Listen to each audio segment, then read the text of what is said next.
Muito boa noite, bom dia, boa tarde para vocês que estão assistindo aí, não sei, a depender do horário que vocês estão conectados. Hoje, aqui no Pod Adercast, nós vamos entrevistar o Dr. Dalton Ribeiro. Seja bem-vindo, Dr. Dalton Ribeiro. Obrigado, doutor. Então, para começar, aquela questãozinha tranquila sobre você falar um pouco da sua vida pessoal, quanto tempo o doutor atua no mundo da advocacia.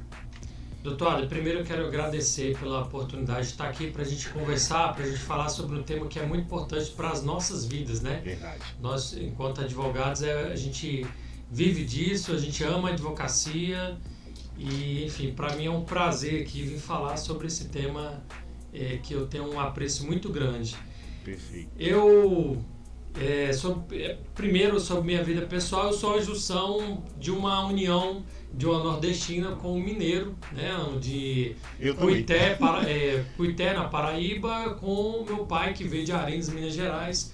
E eu moro aqui em Planaltina, e veio de Arinos, nasci em Sobradinho, moramos um tempo em Arinos, voltamos para Planaltina DF em 92. E desde então eu moro, tenho meu escritório aqui em Planaltina e tenho um carinho muito grande por essa cidade. Atualmente sou casado, tenho 2 filhos, hoje completa inclusive o dia 16 de julho, 11 meses, e eu tenho o João Miguel, o Benício é de 11 meses e o João Miguel de 10 anos. E sou muito feliz aqui, eu amo muito minha cidade, Planaltina. Que bacana.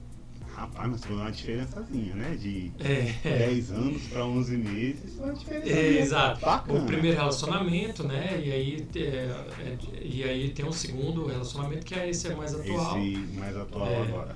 Quanto à questão da advocacia, que o doutor me perguntou, eu me formei em Brasília, na faculdade Centro Universitário Unieuro, em 2009. E peguei fui fazer o cursinho, fui fazer as etapas, ainda era etapa 2009.3, era o CESP-UNB, e aí eu peguei a OAB em outubro de 2010. Nossa. De outubro de 2010 eu fui acolhido por um advogado, doutor Aldemir Pereira Clementino, que Deus o tenha, um jurista, um criminalista que abriu as portas para mim, me deu a oportunidade de estar... Você estagiou lá, né? Exatamente. Já com a AB, né? Ele abriu as portas para eu estar... Pegando aquela... exatamente. Bacana, doutor, muito bacana. E diga uma coisa, como é que é a visão do doutor hoje acerca da advocacia no DF? Se é uma advocacia que tem que melhorar muita coisa, se é uma advocacia que tá indo no rumo certo, o que tem que melhorar, o que tá bom, diga aí pra gente. Bem, a gente sabe, temos pés firmes no chão, então a gente sabe que a advocacia ainda precisa melhorar bastante, a gente precisa evoluir bastante com conquistas, né? A última conquista que a gente teve a nível nacional foi a última lei 2022, alterando a questão da pena, dando maiores prerrogativas para a advocacia, proibindo algumas situações, por exemplo, de colaboração premiada, alguns direitos sobre a questão de quando o advogado é alvo de alguma operação policial, a questão da criminalização de alguns pontos das prerrogativas, aumentou a pena de 2 para 4 anos, a gente evoluiu bastante nos direitos da mulher advogada também, a gente teve uma evolução perfeita em relação a isso. Historicamente, a OAB sempre é uma bandeira que a OAB tem em defesa da mulher advogada. A gente tem evoluído, só que a gente precisa, o que eu acho, o que eu falo, que uma gestão tem que ser melhor que a outra. Então, o que eu estimo é que as próximas gestões vindouras, elas façam algo melhor do que a atual, né, em prol da advocacia.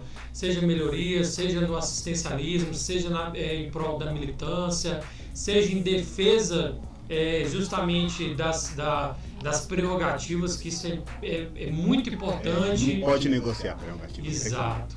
Exatamente. E a gente acaba que quando a gente tem uma violação de uma prerrogativa, isso é muito para o nosso Estado democrático de direito, realmente é muito grave, né? Porque a gente costuma dizer que violar a prerrogativa de um advogado não é violar não é um privilégio de uma classe, mas sim um privilégio do direito do cidadão que está sendo defendido pela classe, né? O advogado passa por isso tudo em defesa do cliente, do cidadão. Exatamente. Muito bem, doutor. E tem uma questão que acredito que muita gente levanta essa bandeira, que é a questão de a recepção da OAB em relação à advocacia jovem. Só para quem não sabe, a advocacia jovem não é o jovem advogado, e sim aquele que está nos 5 primeiros anos. A gente tem muita gente com carreiras que é, por exemplo, policial que reformou, que aposentou, que passa a ser advogado, tem interesse em advogar. Ele está na advocacia jovem, independente da idade, porque ele está nos 5 primeiros anos. Como é que o doutor vê a recepção da OAB, tanto na subseção quanto na seccional, para essa advocacia jovem? A gente precisa sempre estar em constante evolução. Eu entrei no sistema de OAB, fui acolhido já ainda na gestão do Ibanez Rocha. Eu fiz parte das comissões temáticas no ABDF, eu fui membro da comissão da mulher advogada da UABDF, fui membro da comissão de direito, de biodireito, biotecnologia da UABDF. Pois é, os temas bem bacanas lá. E na subseção 2013/2015, eu fui membro da comissão de prerrogativas. Com o Juliano Costa Couto, depois de Ibanez, eu vi mais ainda um acolhimento por parte da gestão do ABDF. Isso veio evoluindo. Depois do Juliano veio o presidente Délio. Então, assim, praticamente, agora, é o que eu falo, o que eu prego. A gestão tem que ser uma melhor que a outra. Concordo. Com a gestão atual, do qual, inclusive, faço parte, sou conselheiro seccional, a gente viu vários avanços também, né? Você vê que hoje a anuidade é uma das mais baratas E facilitado para pagar também, né? do Brasil, né? Certo. E a gente tem um sistema progressivo, o advogado iniciante ele começa pagando menos, mas o que acontece? A gente tem que estar em constante evolução. Eu acho que o acolhimento ele tem que ser mais acalorado, eu acho que o acolhimento para o advogado, a gente tem que preparar o advogado, a instituição, né? Tem que preparar o advogado para estar ali na linha de frente, né? Na militância. Porque a gente sabe, doutor, que na faculdade não ensina a advogar. Até porque é bacharelado em direito, né? Bacharel em advocacia, como o pessoal fala, né? Não é, verdade. E Então, o que eu vejo também, doutor, é que o advogado costuma ser um pouco tímido em relação a isso. No começo da gestão da doutora Shayla, eu implementei um projeto para toda sexta-feira de manhã eu ficava disponível lá na sede para poder auxiliar quem estivesse começando, que foi muito pouca procura. 3 ou 4 advogados, parece, ou é orgulho, ou é vergonha de pedir ajuda. E eu falo para quem estiver assistindo que faz a diferença uma orientação que você teve, do advogado que você citou, e às vezes quem vai começar assim no batidão sente muita dificuldade. Então eu vejo realmente que seria muito interessante se houvesse uma maior divulgação das gestões em relação a isso, né? A gente tem uma questão delicada aí, porque o que acontece? Por um lado, realmente tem que intensificar esse acolhimento com o jovem advogado, com a jovem advogada. A gente tem que qualificar para ele ir lá para a militância, para ele ter um entendimento melhor sobre a precificação de honorários, como se portar perante uma situação de violação de prerrogativa, como se portar numa audiência. Eu acho que a casa ela está aí para isso, né? Esse acolhimento, acolhimento hoje não é ser adicionado num grupo temático de WhatsApp. Para mim, o acolhimento ele tem que ser efetivo, ele tem que ser, realmente ele tem que ser para o beabá da advocacia, minimamente para ter uma segurança para estar lidando com os desafios, que a gente sabe que vai ter desafio, vai ter altos e baixos, enfim. E em relação ao que você falou, aí a gente tem um outro lado da moeda, porque a instituição ela não vai na casa do jovem advogado, bate na porta e fala assim, vamos lá participar de uma comissão temática. Verdade. Eu falo pro meu irmão, ele é arquiteto, eu falo muito isso para ele. Plínio, você tem que participar, tiver uma obra inaugurando, uma obra arquitetônica inaugurando em Brasília, você tem que estar lá do lado, você tem que tirar uma foto, fazer um comentário, fazer um post no Instagram, você tem que participar dos eventos do CAL. Então, o advogado ele também tem que se inserir no meio. Oportunidade ele vai ter. Agora, é claro que cada gestão tem um critério diferente. Verdade. E as portas têm que estarem abertas independente de qualquer tipo de bandeira. A instituição ela é apartidária e... Eu penso igual nesse sentido, porque muita gente vai chegando aí período de eleição e o pessoal se descabelando e fecha a cara um pro outro, mas no final é advogado representando advogado. Não tem partido político. Exato, não exatamente. É uma politização. Eu tenho dificuldade de absorver isso. Ah, fulano é de tal cor, eu sou de tal cor, eu vou brigar. Não vou brigar, não. É como se fosse futebol. Só que a parte boa. Quem torce para um time, respeita quem torce para outro, mas no final é tudo futebol. É tudo advocacia. E as pessoas parecem que têm assim, meio que uma reserva de criar. Uma celeuma que não existe na minha cabeça, mas de toda sorte, né, a gente vai seguindo.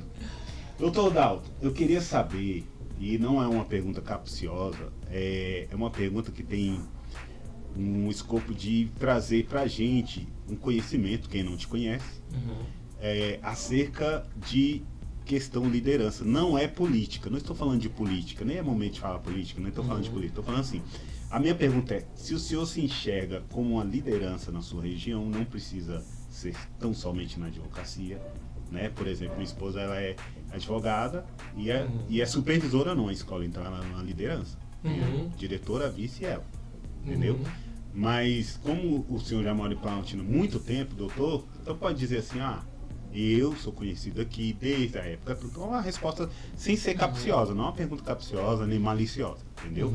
Então a pergunta é, o senhor se enxerga como uma liderança aqui?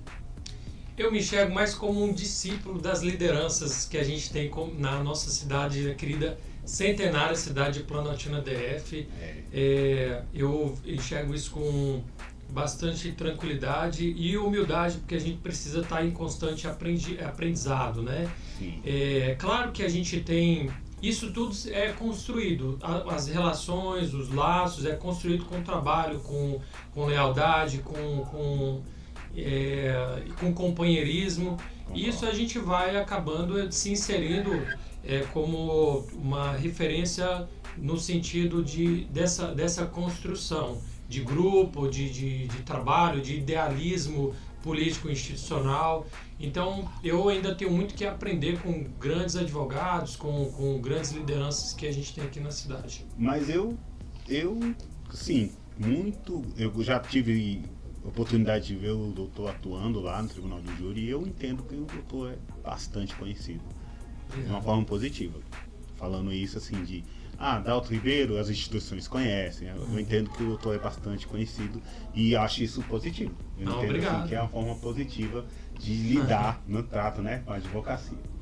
E o doutor falou muito das prerrogativas, que eu queria que aprofundasse um pouquinho mais sobre como é que o doutor vê a necessidade de rigor na fiscalização para que sejam respeitadas. A gente sabe, por exemplo, que existem as ouvidorias, as corregedorias, e nem sempre funciona. O Brasil é um país difícil, eu sei porque eu já fui policial, e tem os dois lados da moeda. Tem corregedoria policial que é extremamente rigorosa e tem corregedoria policial que é assim, passa o pano. E isso, não vou falar só da polícia, todas as instituições. Mas, como o doutor disse agora há pouco, violar prerrogativa é violar indiretamente, até diretamente, o direito do cidadão. Como poderia a instituição OAB ser mais rigorosa para apurar essas violações? Diga pra gente aí. Olha, doutor Ade, quando falo de prerrogativa, para mim eu tenho um sentimento muito forte de que prerrogativa deve ser defendida de forma incondicional pelo gestor.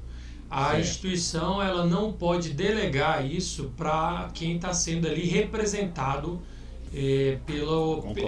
enfim, Não dá para a gente atribuir, jogar nas costas do advogado que está sendo vítima daquela violação de prerrogativa, para ele fazer uma representação, para ele ir para cima da autoridade policial, porque a gente sabe como é que é o procedimento policial, como é que é o revide policial. Quantas são as perseguições contra advogados que batem de frente contra o sistema policial e algumas outras instituições. Algumas outras situações em que, inclusive, e lembrando, quando a gente fala de um ato, por exemplo, de uma providência, um ato ali que se faz em defesa prerrogativa não é contra uma instituição, é contra o servidor, é contra a pessoa física daquele servidor que tenha praticado aquilo lá. Mas a maior defesa que algumas situações, alguns transgressores fazem é polarizar a situação para trazer, aqui é uma instituição contra outra. Isso não existe. O respeito ele tem que ser mútuo, mas voltando ao questionamento, prerrogativa tem que ser defendida de forma efetiva. Prerrogativa com ações efetivas. Não basta a gente fazer só um desagravo, não basta a gente reunir uma turma ali na frente de uma delegacia ou na frente de alguma instituição, se por trás disso não tiver ações efetivas por parte da instituição. Não é também, e ações eu não falo que é só oficiar para a corregedoria, para o NCAP, que é o Ministério Público, enfim. A gente tem que, a OAB inclusive ela tem das suas atribuições do artigo 44 da 8.906, a autonomia de, inclusive, representar judicialmente os seus representados, né? Ou seja, a classe. Então, acho que as medidas judiciais também devem ser implantadas de forma mais enérgica, né?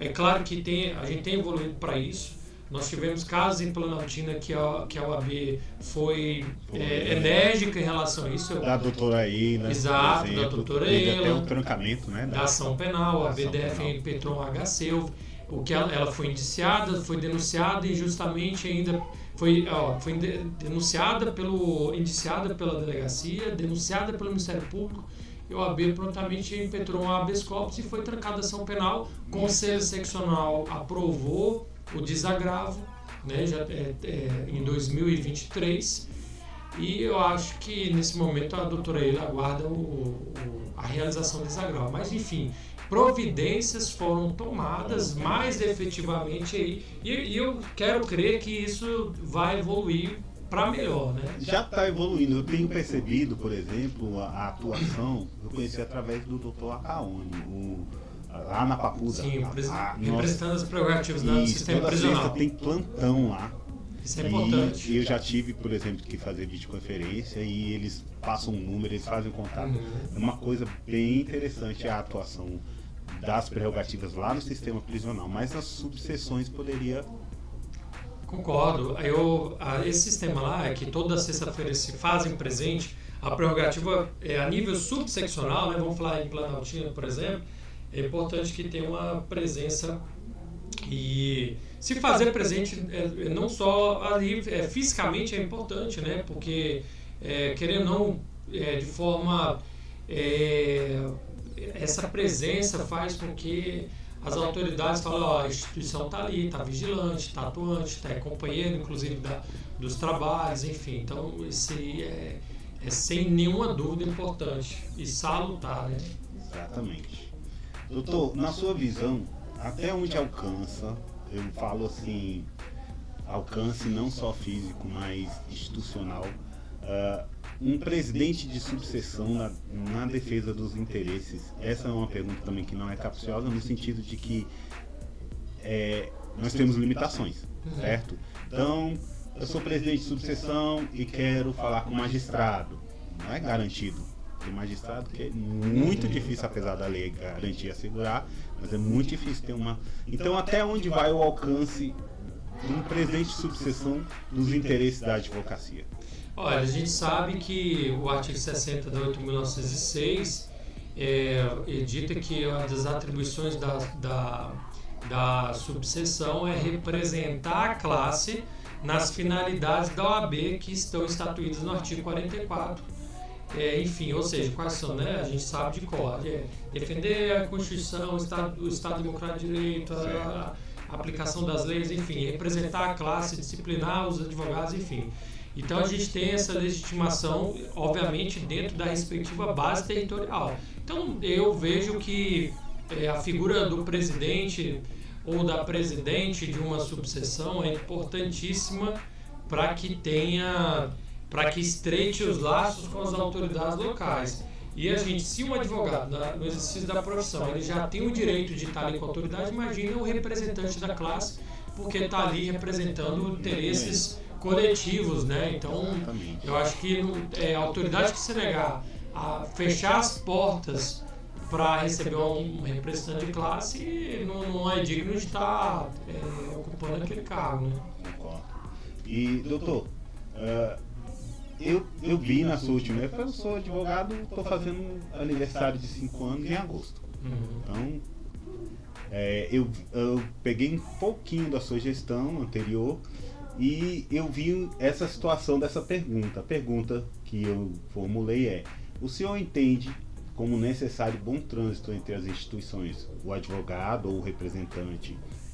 Acredito que até mais o representante, nos tribunais, delegacias, presídios, administração do GDF, INSS, né, que teve até aquele problema de captação, em defesa de, assim, ele vai, independente de qualquer ocorrência, transitar entre as instituições para assegurar uma prerrogativa, um atendimento agendado para o advogado, diferenciado, porque ele já sabe o que ele quer.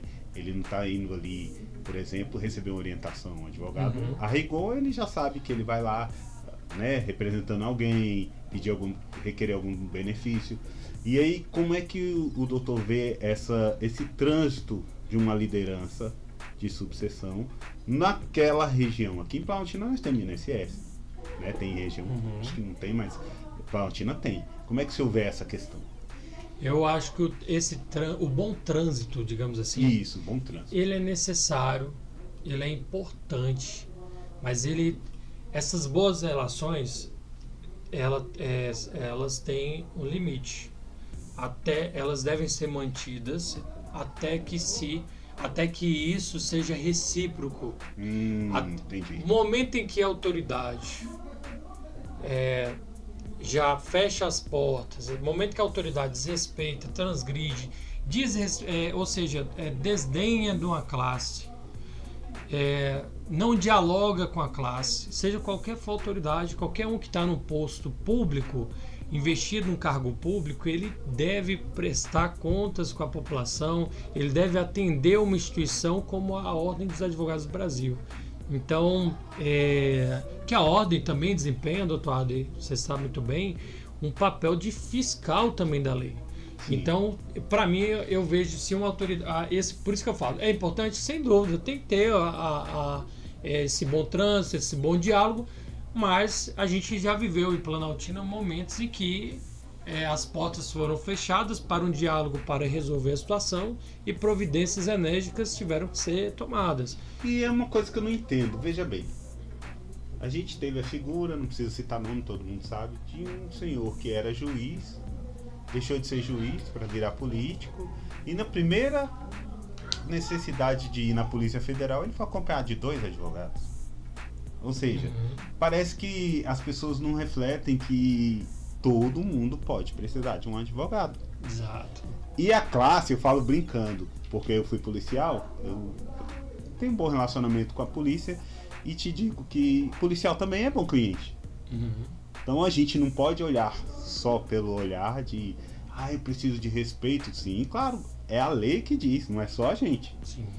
Mas eu vejo que às vezes as pessoas não refletem, as pessoas, principalmente as que desrespeitam as prerrogativas, que amanhã ela pode precisar do advogado. Isso vai ser lembrado. E a gente viu nacionalmente que várias autoridades que lá atrás transgrediram as prerrogativas de advogados, depois aí vem para a OAB pedir inscrição na ordem. Só que a gente tem um dispositivo que qualquer autoridade que qualquer conselho seccional no nosso país aprovar, ele entra para uma lista que, digamos assim, que negativa o nome daquela autoridade, que o torna indigno de estar ali no exercício da advocacia. Porque bacana isso. Esse é um filtro. Então, assim, a autoridade que teve contra si um desagravo aprovado por um conselho seccional, essa lista ela tem um link em todas as unidades da federação e, enfim. Maravilha, eu não sabia disso. Tem. E não aí ele vai ser impedido de advogar justamente por ter infringido uma prerrogativa da classe, né? Bacana. E doutor, na visão do doutor, quais são as características? É uma pergunta bem fácil de responder, porque você já foi assim, presidente de subseção. Quais são as características imprescindíveis, intransigíveis que um futuro presidente de subseção tem que ter, tomando como base o contexto atual, o que a gente está vivendo, né? Que a advocacia não está fácil, tem colega aí que tá de Uber, fazendo Uber, não que Uber seja indigno, não é isso, mas poxa, a pessoa estudou 5 anos, estudou para um exame difícil e tá difícil o início da advocacia, alguma coisa tem que ser feita, né? Como é que você enxerga essa questão de características imprescindíveis para um presidente de subseção? Excelente pergunta, doutor Adam. Eu sou um defensor, para quem me conhece em política de ordem, desde 2015, eu sou um defensor de que nós devemos ter representantes militantes. Aquele advogado que vai na delegacia, aquele delegado que vai no fórum, que está ali na primeira instância, não só em tribunais, mas está ali atuando em primeira instância, lidando com advogado, lidando com servidores, lidando em delegacia, lidando no INSS, enfim, lidando na fronte mesmo. Por quê? Esse diferencial, quando o gestor está ali representando a classe, as políticas institucionais serão voltadas para a defesa da advocacia militante. Certo. Então, por exemplo, imagina a gente ter um representante que não tem a menor ideia de uma diligência ali na Papuda, não tem nenhuma... Entendi. Você imagina? Entendi, aquela labuta da advocacia militante, a gente é diferente quando a gente tem um gestor que sabe o que é o exercício pleno mesmo da advocacia. Outro exemplo, por exemplo, a defesa do trabalho privado da advocacia não é um egoísmo da instituição, pelo contrário, além de estar defendendo a classe, está também desafogando um trabalho, a exemplo da Defensoria Pública. Então, nesse ponto aí, por exemplo, eu sou militante, eu quero defender a advocacia privada, a advocacia militante. Tem uma denúncia de uma certa instituição que está fazendo uma captação ilegal de cliente, uma captação predatória, ou não está cobrando honorários, isso vai realmente contra a política institucional de defesa da advocacia militante. Eu concordo, até porque eu já vi casos de pessoa que se cadastrou para a advocacia dativa, como o doutor disse, para desafogar. A pessoa que se cadastrou depois recebeu a indicação e a pessoa não tem uma fiscalização. É uma coisa assim muito estranha. Exatamente. Né? É estranho demais. Doutor, essa é de lascar, essa que eu vou perguntar. O senhor acredita que a classe da advocacia é uma classe unida? Posso te falar assim, por exemplo. Você dá um tapa no ouvido de um PM, se uma pessoa ligar 190 e falar que tem um PM apanhando, você vê 10, 20 viaturas. Você dá um tapa no ouvido de um policial civil e alguém ligar para a Polícia Civil, você vai ver aquele muro nu de viatura. E a advocacia, a gente vê que quando algum advogado está envolvido trabalhando em alguma ocorrência, só comentários jocosos, piadinhas. Como é que o doutor vê a união da classe da advocacia? Conta aí pra gente. Precisamos também evoluir. Precisamos bastante evoluir. Porque eu acho que a gente, no sistema, né, na nossa classe, a gente precisa demonstrar para a sociedade que a gente é uma classe unida. Mas, infelizmente, a gente sabe que na realidade não está acontecendo isso. exemplo, não estou falando, a gente nem está em eleições, mas nós tivemos eleições, já acompanhei eleições no passado, em que a sociedade viu momentos vergonhosos, né, de ofensas recíprocas. É isso que eu não entendo. Então imagina se um sistema eleitoral tem ataques, tem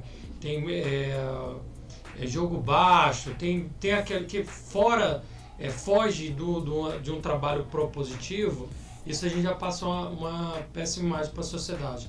Eu acho que a gente tem, acho que no caso aqui o papel da instituição, que também é atribuição da OAB de disciplinar seus advogados, eu acho que a OAB entra nesse sentido aí, de puxar advogados e chamar a classe e falar, gente, vamos fazer o seguinte, a contenda nesse ponto é o quê? Vamos então uniformizar esse procedimento. Então, assim, a gente vê no grupo, por exemplo, você sabe disso, questão de cobrança de consultas, né? A gente sabe que um cobra tanto, outro não cobra nada. Então vamos chegar aqui, pessoal, vamos fazer uma convenção aqui, vamos a partir desse momento aqui, nessa cidade, vai ser a partir de tal uniformizado o entendimento, a gente vai cobrar tal. Então acho que quando a gente começar a uniformizar os procedimentos, uniformizar as condutas de forma coletiva, acho que a gente vai começar a avançar aí para uma união da classe. Concordo. E em relação ao estatuto da OAB, eu já falo, a pergunta para o doutor, mas eu já falo. A aplicação do estatuto, atualmente, o que poderia ser aprimorado? Minha visão, a OAB ainda está patinando, acho que isso não é nada de indisciplina, mas ela está patinando na questão de acompanhar a evolução das redes sociais. Não estou dizendo aqui que seria bacana um advogado poder fazer igual nos Estados Unidos. Viva um sonho, divorcie-se, contrate um advogado. Não é botar você em outdoor, não é nada disso. Mas, por exemplo, você trabalhar a conduta do seu escritório em redes sociais de uma forma mais abrangente, né? Um escritório assim que atua com parcerias importantes, que hoje a gente não vê mais nada segmentado. Eu vejo os colegas colocando assim, escritório fulano de tal, civil, criminal, trabalhista. Aí se vier com a causa tributária, se ele tiver uma parceria, ali a pessoa não entra. E hoje com parcerias você vai muito além, entendeu? E a OAB ela restringe bastante, eu entendo até que ela restringe, mas também ela não é tão rigorosa em punir, né? Mas eu acho que poderia haver, como o doutor disse, um meio termo. Como é que é a visão do doutor acerca do estatuto? O doutor já falou que algumas modificações, concordo, mas o que poderia ser aprimorado? Esse é um tema muito importante, doutor Ali, que você traz à tona, porque realmente se torna um empecilho para o jovem advogado para evoluir. Exato. Né? Ele vai entrar no mercado que ele não pode ele não vai fazer uma propaganda, que ele tem muita limitação em divulgar o seu trabalho, com advogados que já atuam há 20 anos no mercado. Então realmente acaba que realmente é desigual. Mas a gente tem evoluído. Eu tenho a edição do provimento, salvo engano, 215, salvo engano, sobre a questão do marketing, a gente evoluiu na questão do Google Ads, né? Uso. Exato. Então, assim, a gente tem evoluído, só que precisa melhorar. Por exemplo, linha de transmissão direta, mala direta, isso aí a gente evoluiu com esse provimento. Só que eu concordo que realmente o estatuto ele precisa...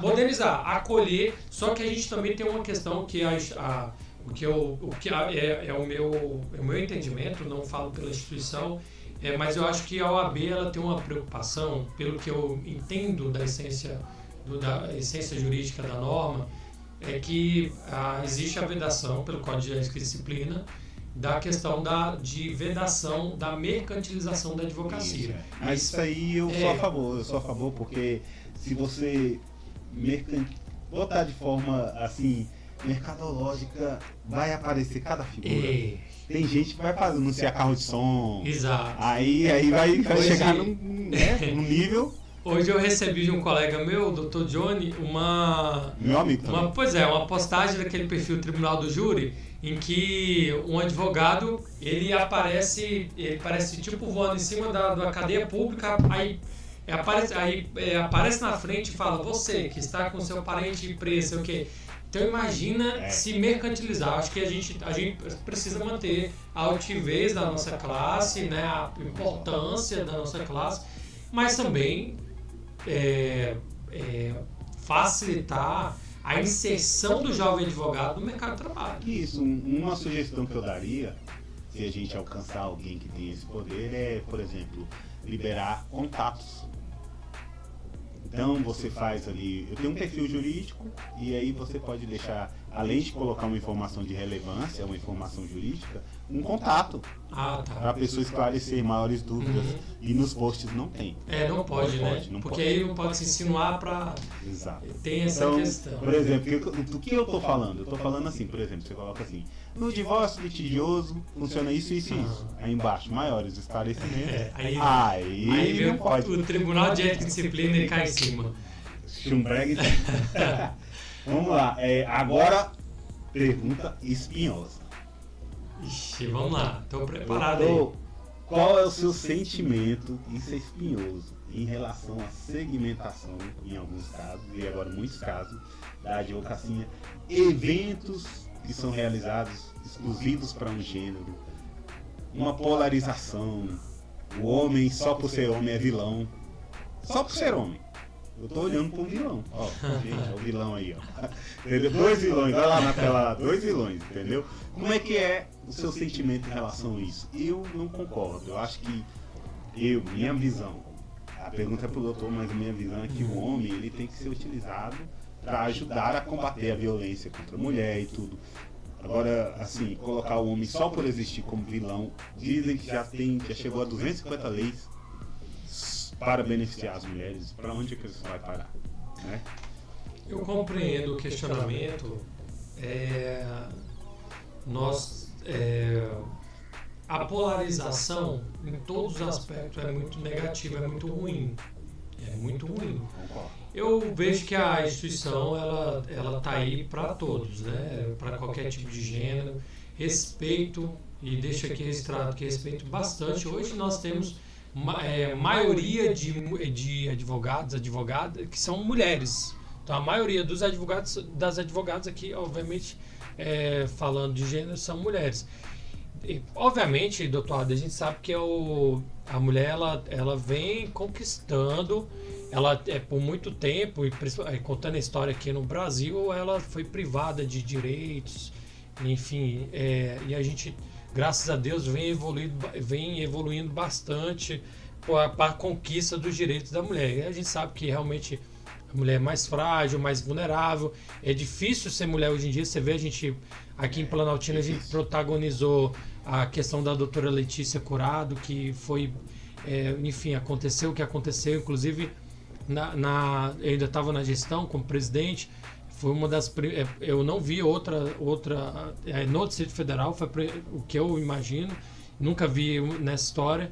A OAB ela foi que cedeu, a subseção cedeu, abriu as portas para fazer a consulta pública pela Câmara Legislativa da lei, da homenagem de uma praça pública aqui no Arapuangas, em nome da doutora Letícia Curado, uma forma de homenagem. Verdade. Mas, voltando à questão da polarização, os eventos, eu acho importante, tem que ter evento sim para a mulher advogada, para ter aquela valorização. Mas, doutor, imagina um evento só para homens.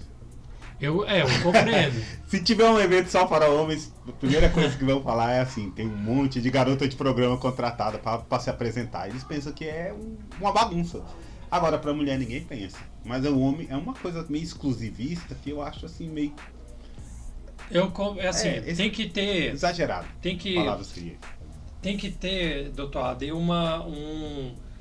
sem dúvida alguma, volto a dizer essa palavra que hoje eu estou dizendo com bastante frequência, é o equilíbrio, né? Exato. Mas não podemos deixar de, obviamente, valorizar nossas mulheres advogadas, guerreiras, claro. né? Verdade. E eu falo que uma gestão de ordem, ela obviamente ela tem que ser aberta a todos os públicos, né? Acredito, até mesmo porque, né? a classe advogados, né? Uhum. Questão polêmica também, o doutor já falou da anuidade, que é uma das mais em conta aqui no Brasil e é uma das mais em contas. Mas como é que o doutor vê a questão da inadimplência? Por exemplo, eu acho que essa questão de votar, tendo que estar em dia com a OAB, ainda é como se fosse uma dupla punição, porque além de não votar, ele pode sofrer uma multa. E eu não sei, o doutor, como conselheiro, pode me dizer, se o advogado chega lá e fala, eu não votei porque eu estava inadimplente. Ele não tem culpa de estar inadimplente, não apareceu o cliente, ele não pagou anuidade. Então, se ele aceito não votar, como justificativo? Não, olha só, a multa só é imposta a quem estava apto a votar. Então quem não estava apto não vai receber multa. Nem precisa ir lá se justificar. Não. Olha isso, é o esclarecimento necessário. Agora, o que você falou sobre esse tema, sobre a questão da inadimplência... Eu não sabia disso, não sabia. Pois é, a questão da inadimplência, doutor Ader, isso é um reflexo de anos de uma história da instituição que deve ser mudada. A gente deve refletir sobre mudança, porque a gente sabe, infelizmente nós temos advogados que são Uber, que até mesmo fazem mais Uber do que advogam. Verdade. Tem advogados que estão abandonando a carreira para ir para a Polícia Militar, para o concurso, enfim. Não que a Polícia Militar seja uma segunda opção, até porque é uma instituição, enfim, gloriosa, né? Mas estou dizendo o seguinte, que largam a advocacia para ir para outras carreiras. A gente deve refletir sobre isso e parar também e colocar efetivamente em prática ideias para resgatar essa primeira credibilidade, o respeito, empregabilidade, importante isso, políticas voltadas para a valorização da advocacia militante. Eu vou falar um exemplo aqui para você. Eu acho que, por exemplo, nós temos pessoas que estão sendo assistidas pela Defensoria Pública que não se enquadram no quadro de hipossuficiente. Você sabe disso. E isso, para mim, afoga o trabalho da Defensoria Pública, atola e tira um ganha-pão do advogado. Não é que é ser mercenário que advogado vai, não. Tem honorários que são cobrados de forma justa, até a tabela da OAB, ela está aí, um valor mínimo, mas são valores acessíveis para contratar advogado. Tem valores, né? Enfim. Então, assim, acho que esse reflexo da inadimplência, infelizmente, a gente não pode deixar aqui de colocar essa responsabilidade na nossa instituição, e eu falo instituição como um todo, né? Assim, eu daria como sugestão, mas aí eu sei que é a nível de subseção, na verdade seccional, né? Em nível de seccional de, por exemplo, um advogado hipossuficiente poder pagar anuidade maior de prestações, maiores parcelas. Para todo mundo fica aquele valor, porque eu já acho acessível. Consigo pagar, tá tranquilo. Mas, para quem tiver em situação difícil ou iniciando, tá sem cliente, preenche um requerimento, um conselheiro vai lá, defere, e ele pode aumentar as parcelas. Vou dar um exemplo. Se fosse R$1.000 redondo, em 10 vezes, R$100. Não é em 10 vezes hoje, mas poderia ser para este advogado.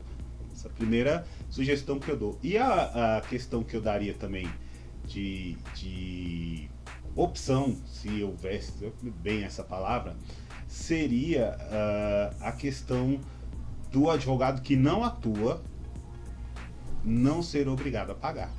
Então, por exemplo, o doutor foi convidado para ser assessor de um juiz. Você não vai atuar, né? Não pode. É incompatível. Sua inscrição fica lá, mas o doutor naquele período não vai atuar, então também não vai pagar anuidade. Eu compreendo. Porque no nosso sistema, no estatuto, se o advogado está impedido, ele pode pedir o licenciamento da ordem, e aí naquele período proporcional ele não vai pagar a respectiva anuidade. Eu compreendo sobre isso. Mas imagina também como que a instituição, o advogado, ele não está só advogando com um processo que está ali atuando. A gente sabe que o advogado ele pode fazer consultoria jurídica e que não vai aparecer no sistema de um tribunal. Sim, agora, assim, tem que ter justamente... um equilíbrio. Equilíbrio. Palavra. A gente volta à palavra do equilíbrio. Equilíbrio. É porque assim, olha só, veja bem que eu pensei aqui na minha cabeça preta. Gente preta, eu ponho isso aqui pra não ficar brilhando na câmera, tá? Ó, a câmera bate assim, aí quando tá... Eu tenho cabelo, mas eu não uso porque meu cabelo é grisalho, é feio. Eu não gosto. Aí, o que acontece? Que eu pensei assim, ó. Doutor entra para ser um assistente do juiz, mas tem seus processos. Entendi. Novos processos você não vai atuar e aqueles até você subestabelecer, você não vai prejudicar o seu cliente. Então, você chega lá e fala, eu tô assistente juiz, suspende meu AB, cancela, desonora. Poderia ser um sobrestamento. Licenciamento. Um licenciamento, sem você precisar até perder o seu número de inscrição para isso, entendeu? E aí, você não vai ficar o resto da vida, o juiz vai aposentar, ou ele pode mudar de comarca, você não quer acompanhar, de circunscrição. E aí você fala assim, agora eu vou voltar a advogar. Uma facilitação para esses casos. E existe. É claro que a instituição ela também tem que ser provocada. Como que eu vendo mais como o sistema OAB, é importante o advogado ele estar lá e fazer o requerimento. É o que eu falo aqui, doutor. Exposição de motivo, né? Exato. O que eu falo aqui também para o jovem advogado, ele não tem que esperar o AB lá na porta da casa dele bater e falar, vamos entrar. O jovem advogado ele tem que entender que ele tem que ir para um conselho de classe, para fazer o seu networking profissional, conhecer ali futuros sócios, futuros parceiros. É importante isso, ele tem que inserir. A casa, ela obviamente, aí o que eu acho, obviamente, o que não pode acontecer é gestores fechar a porta para o jovem advogado. Isso é lastimável, não pode acontecer, não pode priorizar ou preterir determinado advogado em razão de preferência política. Isso aí realmente é uma hediondez tamanha. E, assim, na gestão, pelo menos, eu só conhecia do Dr. Délio. Não senti isso. Fui muito bem acolhido, inclusive foi ele que me entregou minha inscrição, fui muito bem acolhido. Tenho boas lembranças, eu até encontrei com ele e falei assim na inauguração, nós estamos ficando velhos, já tem 5 anos, você me entregou. Passa assim, voando, né? Passa rápido demais. O presidente dela é um criminalista, o cara realmente... espetáculo. O cara, igual eu falei aqui no início, ele entende como é que a advocacia é militante, então eu sou suspeito aqui para falar dele porque, enfim, eu tenho uma admiração muito grande por ele.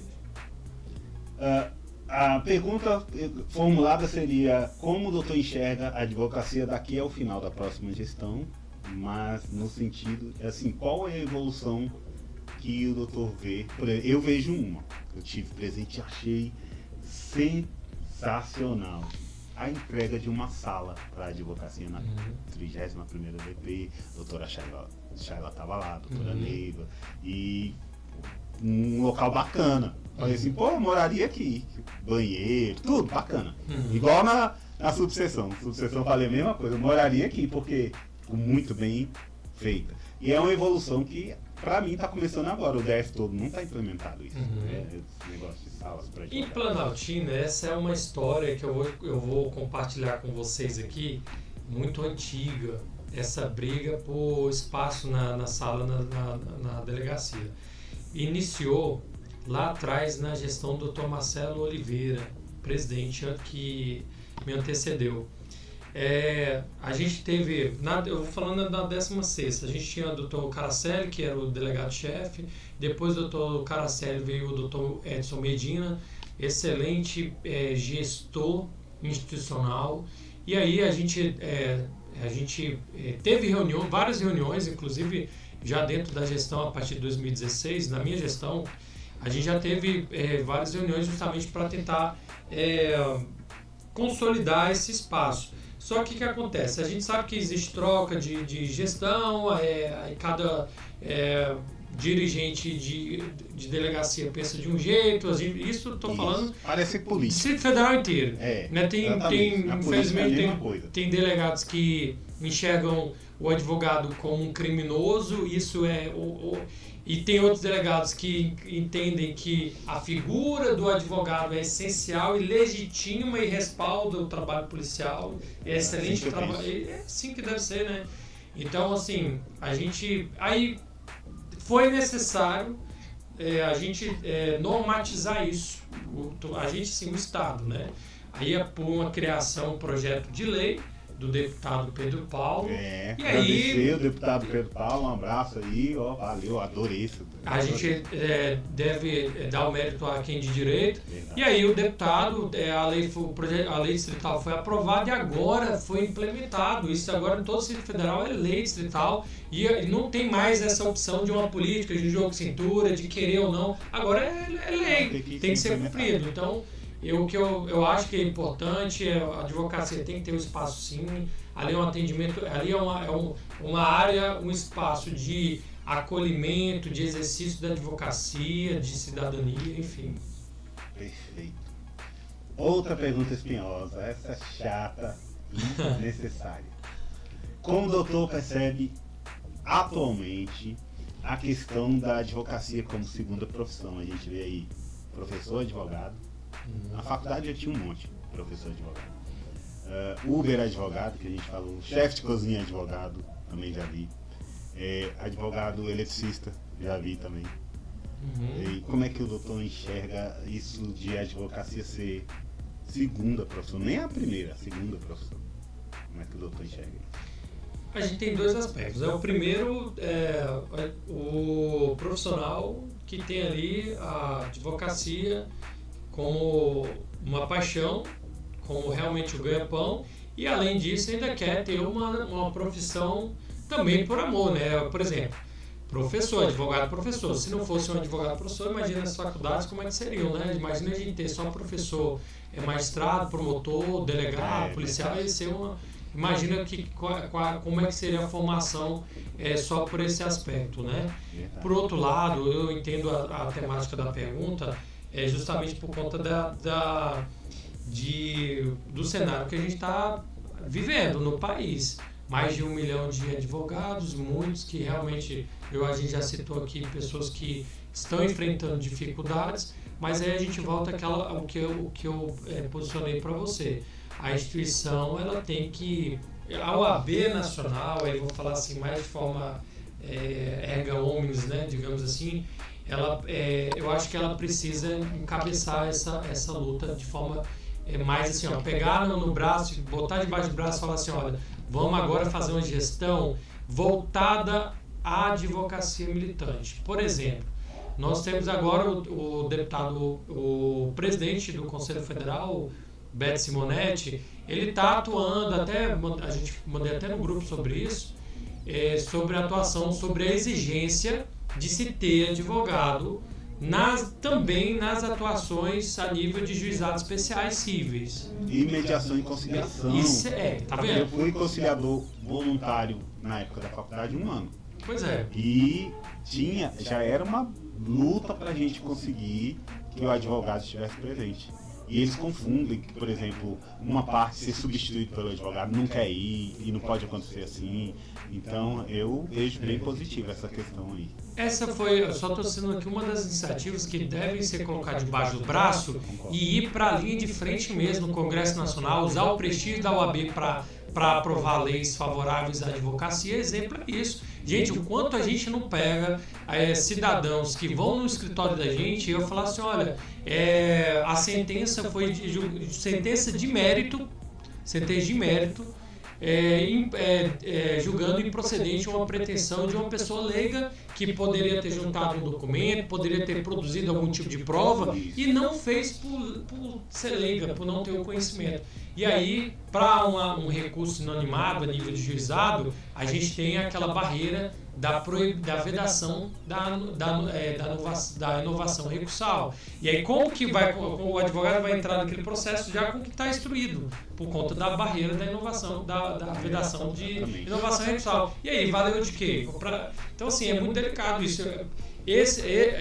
O que eu citei para você do Conselho Federal é um só dos atos que a instituição tem que botar, igual eu falei, botar debaixo do braço e ir para a rua, ir para o Congresso, ir para as instituições para defender a advocacia militante. Com isso, concordo plenamente. Dr. Dalton, em relação à informática, nós temos aqui uma barreira. Minha formação original é informática, eu fiz direito depois. E aí, aqui eu tenho percebido que muitos colegas, não só os iniciantes, mas os que vinham da época da advocacia, quando se carregava processo embaixo do braço, empurrando carrinho nos fóruns. E como é que o doutor enxerga, por exemplo, plataformas como o Projude, PJE, como é hoje SEU, que é aquele de execução penal, ou de outros estados, Paraná pelo menos usa. Múltiplas plataformas, gera uma confusão, o TRT, por exemplo, é outro. Você entra, é PJE. A gente tem um Projude aqui do lado, do Goiás. Exatamente, o Projude é uma maravilha. Ó, Projude, ó, amorzinho pra você. Projude. Como é que o doutor vê isso em relação especificamente à advocacia? Eu tive dificuldade de conseguir ajudar alguns colegas, ainda ajudo, mas esporadicamente. Como é que o doutor enxerga a situação da informática na advocacia? Olha, doutor Abner, eu vivi isso, eu presenciei isso na alteração dessa informatização do processo judicial eletrônico.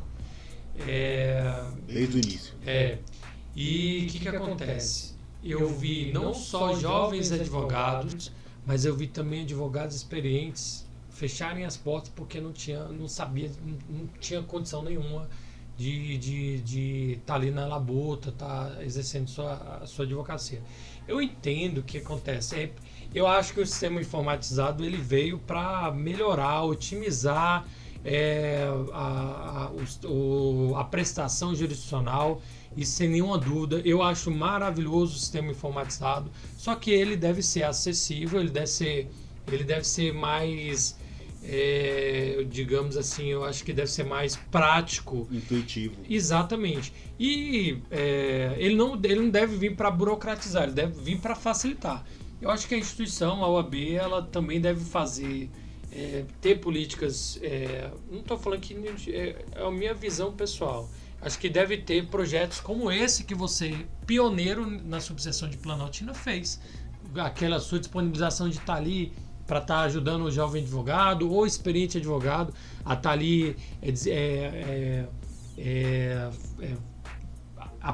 ensinando, né, a como lidar com os softwares, como operacionalizar um programa. É enfim. como se fosse um emaranhado de fio. Exatamente. Olha só, o que acontece? Eu vejo assim, outra sugestão que eu daria, mas já em nível de seccional mesmo, que seria a questão, por exemplo, eu já peguei colegas quando foi lá com um computador, mal abre o Word. E esses sistemas tão pesados, eu comecei a mexer com o sistema do GDF, eu sei, GDF é um sistema administrativo, e ele é pesadíssimo. Eu sei, né? Eu sei. Se você usar, por exemplo, processador i3 de terceira geração para trás, você vai suar muito, ficar rodando ali, é cansativo. E os colegas não têm essa visão. Tem um computador e vai rodar, mas vai rodar de forma muito sacrificante. Então, sei lá, assim, seccional poderia viabilizar a aquisição de computadores com uma configuração mais robusta, pagamento facilitado, porque ela, como instituição grande, ela pode fazer um convênio com alguma fornecedora de hardware e facilitar para o advogado iniciante. Concordo, quem sabe a gente... nisso. Exatamente, eu vou te falar aqui, vão ouvir o seu podcast e vão utilizar isso aí futuramente. E é um excelente... tá aqui, deixa eu registrado aqui, meus parabéns, porque eu acho que um convênio, uma parceria para facilitar o acesso a um computador... Não é de graça, mas facilitado. Sim, né? Mas é importante, sem dúvida. Doutor, outra pergunta, já estamos chegando a 20, está acabando. Tranquilo. Qual é a visão do doutor acerca do possível curso de Direito 100% EAD, que a OAB está brigando, toda vez ela entra com uma moção. Moção, hein, gente? Moção é petição. Né? Eu vejo nas séries de advogado. Eu entrei com a moção. E até agora não foi implementado no Brasil. Mas o doutor é a favor, contra o curso de Direito ser 100% EAD? Com o negócio da pandemia, né? Isso...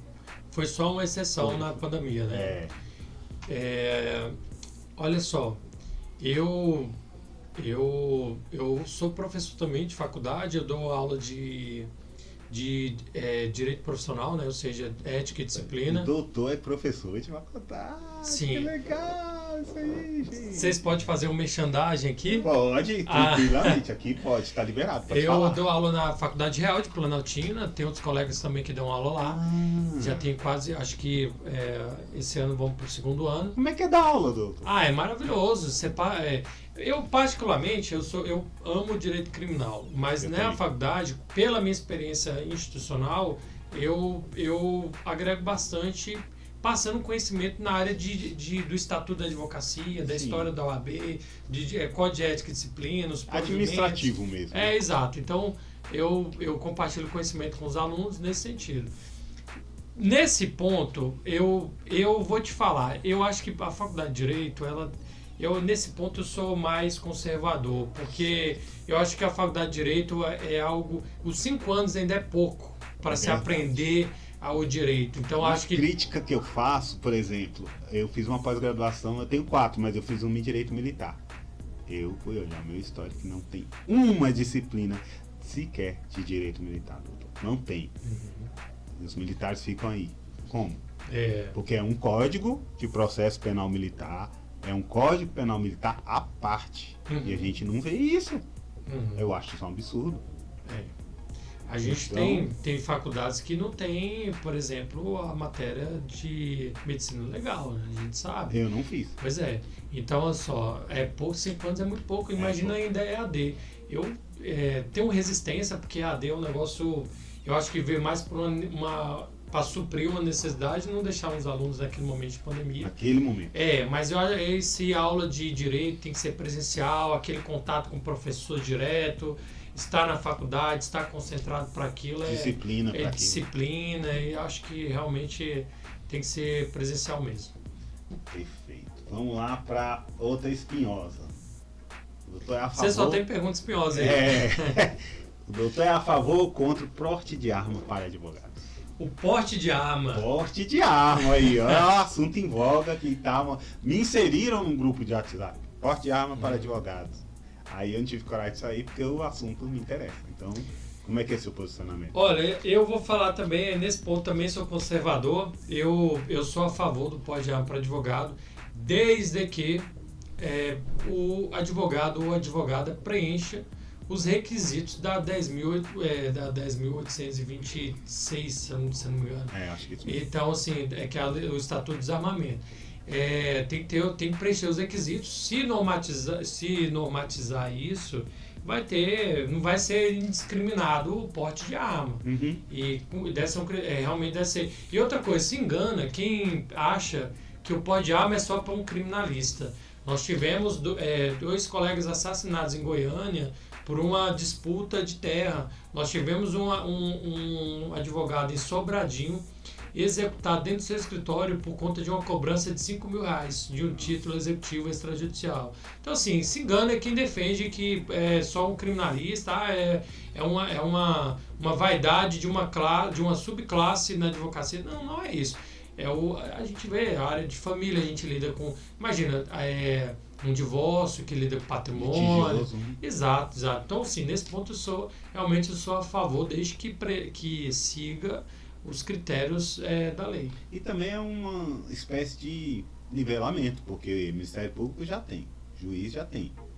Exato. E como não há hierarquia entre as instituições... Concordo. E outra, a gente sabe, a gente é advogado militante, a gente está no fórum, primeiro que para chegar até um promotor a gente sabe como é uma burocracia. Verdade. Não que isso é negativo, eu estou falando assim, é toda uma barreira ali. Você vê, em Planaltina nós temos uma garita com segurança com 38 ou a ponto .40 na cintura. Nós temos um sistema de identificação para entrar no promotorias. A gente passa por uma porta, aquela detector de metal. A gente vai, todo um sistema para despachar com o promotor. Verdade. Com o juiz mais criterioso ainda, e isso tudo para estar numa audiência ou estar despachando o promotor com o juiz. Aí a gente está ali, a gente está na linha de frente, a gente está ali na rua do fórum, a gente estaciona local público, apesar que em Planaltina a gente tem nosso estacionamento, que também foi inaugurado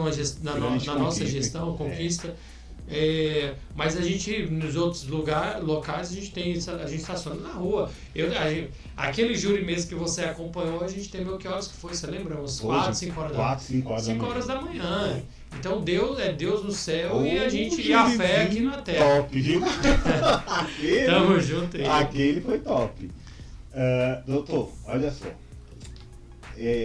Isso é uma pergunta que eu elaborei porque eu também tenho curiosidade em saber quais ações que a OAB aqui em Planaltina pode oferecer para a sociedade sem usurpar as funções da defensoria. Exemplo, nós tínhamos, eu nunca mais vi por aqui, aquela ação global. Aí tinha um monte de instituição oferecendo seus serviços ali, nem que seja uma orientação jurídica. Eu já participei quando era estudante pelo Projeção de Sobradinho. A gente ficava lá e toda hora parava alguém, tô com um problema assim, e pedia esclarecimentos. Como é que é a OAB? Eu já vi também a OAB nessa gestão da Shayla, teve muito palestra nas escolas. E como é que poderia funcionar, até onde a OAB pode ir para não usurpar as funções da defensoria, por exemplo. Falar assim, a OAB está dando consultoria de graça, quem tinha que fazer isso é a defensoria. Estou dando um exemplo de um comentário malicioso que alguém poderia fazer. Como é que o doutor vê essa questão? Eu vou dar um exemplo do que fizemos na gestão 2016/2021, quando eu era presidente.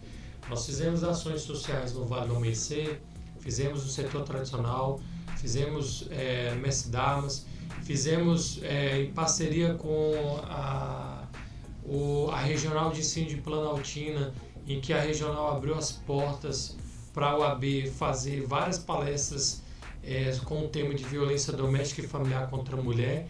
E a gente palestrou dentro do Bombal, nós palestramos no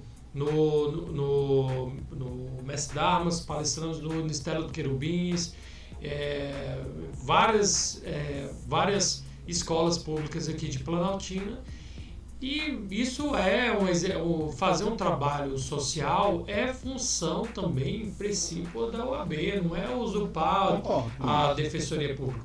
E nessas ações sociais, a OAB ela tem legitimidade para fazer um atendimento gratuito, orientação gratuita para a população carente. Por que a OAB tem legitimidade? Quando você vê um evento em que um evento privado que vai ter atendimento jurídico gratuito, pode desconfiar.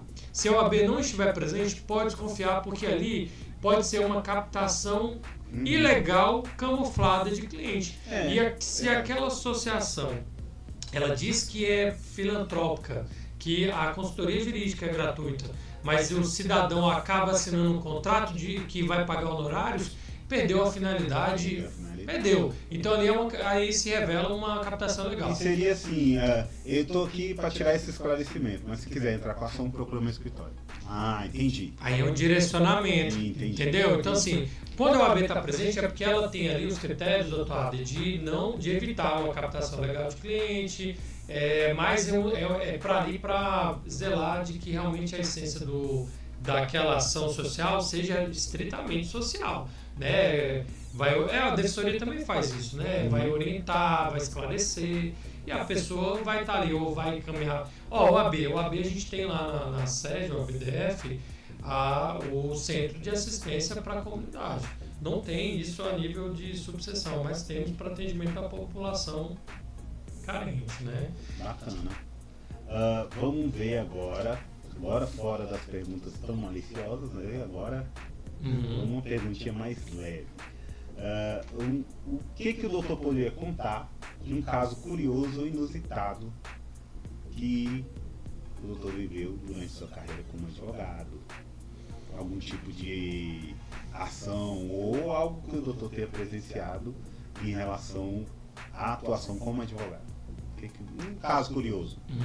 Enquanto advogado, eu sou amante do Tribunal do Júri. Você me conheceu, né? Você viu, participou, então tem um caso emblemático, doutor, que muito me chamou a atenção, de um policial militar que eu sustentei uma legítima defesa putativa Foi um histórico bem delicado de se demonstrar para os jurados. Promotor pedindo condenação, olha o efeito de uma condenação policial. Quando eu estava sustentando, eu olhei para a plateia, eu vi a filha desse policial militar, que é do estado de Goiás, ela chorando. A esposa, ela com dificuldade, não teria ali... Imagina ele condenado, um dos efeitos da condenação seria a perda da função pública e acabar com a vida daquele cidadão. E de algo que ele estava realmente legitimado, de uma excludente de ilicitude. Ali ele estava... foi uma situação muito delicada e que estava claro que ele agiu ali para se defender. E, assim, eu tenho uma admiração muito grande pelo Ministério Público, um respeito muito grande, mas nesse caso específico, a pessoa física de um representante do Ministério Público insistiu numa condenação injusta, mas graças a Deus eu consegui aí, no caso, demonstrar para os jurados que aquele cidadão, o histórico totalmente favorável a ele, o contexto totalmente favorável, ele foi inocentado. E o que mais me marcou foi quando ele ouviu do magistrado que ele estava absolvido. Ele respondeu o processo em liberdade? Um marmanjo enorme em liberdade. Então me comoveu muito, não só a família, mas o policial, um armário grande daquele jeito, vim chorando, me abraçar e agradecer. Eu falei, fiz meu papel, aí que entra, né, a essência da advocacia. A gente tem esse diferencial, né? A gente não é só um trabalho privado, a gente exerce também um serviço público, né? O que me revolta, doutor, assim, eu também tenho muito respeito pelo Ministério Público, pelos seus representantes, é que muitos deles, como o doutor disse, na pessoa física de um promotor, buscam culpados a qualquer preço. E eles deveriam se lembrar que o fiscal da lei não é só para condenar, né? Sim. Às vezes as pessoas têm a visão errada de que nós somos advogados defendendo bandido. Não, a gente defende o direito de um julgamento justo, a pena justa se for o caso de pena, absolvição se for o caso de absolvição. E às vezes eu vejo, não todos, nunca vou ser leviano de dizer todos, mas muitos promotores parece que buscam culpados a qualquer preço. Isso é muito desgastante, é muito chato. Mas a gente tá aí para atuar, né? Exatamente. Até que mudou, né? A nomenclatura antes era promotor de acusação, né? Aí mudou para promotor de justiça, né? Então, promoção da justiça não é só o resultado de condenação. Exatamente, é assim que eu penso. Penúltima pergunta. O que o doutor gostaria de ver aprimorado na justiça e demais instituições em relação específica com a atividade da advocacia? Minha visão, assim, por exemplo, o que poderia ser aprimorado? Eu acho que toda instituição deveria ter um setor para atender o advogado, não na sua demanda, mas em relação à violação de prerrogativas, principalmente. Então, teria que ter um ouvidor, a figura de um ouvidor, por exemplo, né? E isso não tem, que a ouvidoria é para todos, não é para o advogado, entendeu? Porque o ouvidor, minha visão limitadíssima de advogado, mas que eu acho que tem sentido, ele saberia, para estar naquela função, das prerrogativas. E ele seria um multiplicador de conhecimento. Então vamos dar um exemplo. Tem uma sessãozinha ali no canto, ali na delegacia ou no tribunal, que tem um ouvidor para atender a OAB, certo? Esse ouvidor, ele já sabe das prerrogativas, ele fez um curso ministrado pela própria OAB. Olha, as prerrogativas são essas, o advogado vai chegar aqui, vai buscar atendimento assim, assado, tal. E você tem que saber. Aí ele sabendo, ele de par para par ali naquela instituição, né? Pode ser um analista do TJ, um técnico, ele fala, não, realmente o advogado tem essa prerrogativa, porque ele ouvindo de uma pessoa que está ali dentro da instituição que ele trabalha, tem um peso talvez mais acessível. Olha a sugestão aí. Bacana. Excelente. Eu até já confirmei aqui, a gente na última alteração do estatuto, né, que eu até confirmei a 14365 de 2022, o Congresso ele tinha editado uma prerrogativa do advogado ou da advogada de ser o titular da denúncia, né, de promover a denúncia para uma eventual ação penal contra uma transgressão à prerrogativa de uma autoridade, enfim. Isso foi vetado pelo então presidente, isso deixou a categoria, 90% da categoria muito descontente com o então presidente por ter tirado essa prerrogativa, porque esse mecanismo inibiria bastante a transgressão de prerrogativa. Abuso, né? Exatamente. Só para te explicar, porque é só para o ouvinte, né, do seu podcast, para ele entender que a gente seria o titular da ação penal. Entendeu? Só para você ter ideia. Então isso foi retirado. Nossa, que vacilo, hein? Demais. Deu voto demais. Muito. Então, assim, eu acho que o que a gente tem que valorizar, implementar, são a presença, ou seja, a figura do advogado em todos os atos judiciais. Isso é importante. Perfeito. Um segundo, talvez o que eu acho importante também é que todos os cursos, toda a formação para a carreira pública tem que ter o estudo do Estatuto da Advocacia. Isso seria importante demais. Eu fiquei muito triste quando eu vi no último curso, não sei se foi o último não, mas um dos cursos de formação para agente penitenciário do Distrito Federal, nada contra os policiais penais, até porque tenho muitos amigos lá, mas eu vi sabe aqueles nos treinos, no curso de formação, aí tem um guerreiro que puxa a fala, né, que aí eles vão repetindo e tal, e uma das falas lá era colocando o advogado e a família do interno como inimigo. Isso é lastimável. Nossa. Então você acha que... Lavagem cerebral, né? Exatamente. Valorizar, colocar nas carreiras públicas a obrigatoriedade do estudo do Estatuto da Advocacia, acho que seria importante demais. Aí já é uma plantinha, é uma semente plantada aí para... Nos cursos de formação também. Exato. Né? Eu aposto que não tem. Pois Tenho quase certeza que não tem. Doutor, chegando ao final aqui, a última pergunta bem simples. Uma mensagem final que o doutor gostaria de deixar para toda a categoria, também para a sociedade em geral. Diga lá. Bem, doutor Ade, hoje foi uma noite muito importante, assim, o seu projeto pioneiro aqui em Planaltina DF, esse podcast. Quando você me convidou, eu aceitei sem nenhuma dúvida. Verdade. Porque eu já venho acompanhando o seu trabalho, suas postagens e tudo mais. E, acima de qualquer coisa, eu quero parabenizar pela sua iniciativa. Você é advogado aguerrido, é humilde, simples. E eu tenho isso na personalidade, porque já está muito bem financeiramente na advocacia.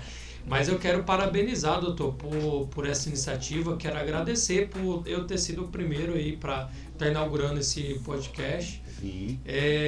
E a minha mensagem para a advocacia, minha mensagem para a sociedade planaltina é de que a gente, pelo lado institucional, eu acho que a OAB ela precisa ser parceira da sociedade. Eu acho que a sociedade deve ver a instituição como amiga, como defensora da sociedade. Exatamente. E o que eu tenho a dizer é isso, é só alegria mesmo. Sei que Planaltina não é esse mar de rosas, temos muito que evoluir na nossa cidade.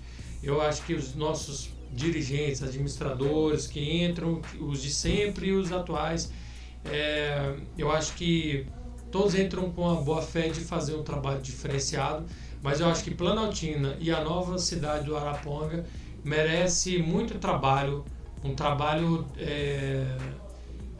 desinteressado pelo lado pessoal, pelo lado político, mas principalmente em prol da nossa comunidade.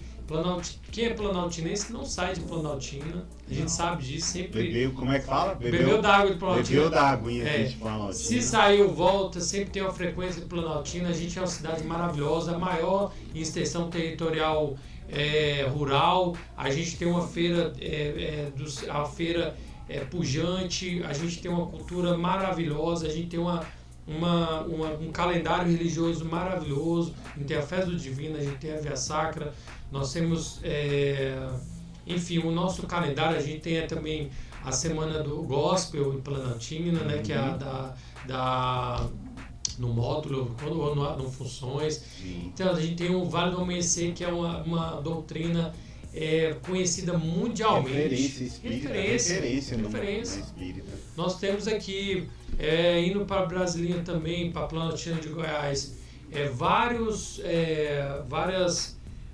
segmentos ali que refletem também o candomblé. A gente tem uma diversidade religiosa muito importante que em se respeita, né? Exato.